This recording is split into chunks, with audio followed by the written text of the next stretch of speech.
Inumaga na ang pagbabalik bansa ni Miss Universe third runner-up Atisa Manalo, pero mainit pa rin siyang sinalubong ng fans. Thank you, thank you. Lalo sa mga nandito, umaga na. Salamat sa paghihintay nyo kahit anong oras. Na-achieve na raw ni Atisa ang kanyang ultimate destination sa pageant industry.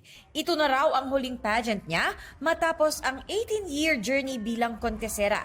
Kaya nang tanungin sa sentiment ng netizens tungkol sa resulta ng pageant, Whatever the result is, we have to accept it. That's what the organization announced out there. Ako mahilig ako mag-hike talaga. Kylie Padilla may very surreal and out-of-this-world experience sa Mount Pulag. All smiles ang Encantadia star sa jeepney top-load ride. Sa mahabang lakaran sa kabila ng malakas na hangin at ulan, sobrang lakas.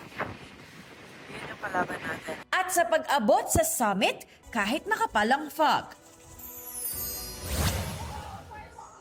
Australian fan na sumunggab kay Ariana Grande sa premiere ng kanyang pelikula sa Singapore, ipinadeport at banned na sa bansa ayon sa kanilang immigration.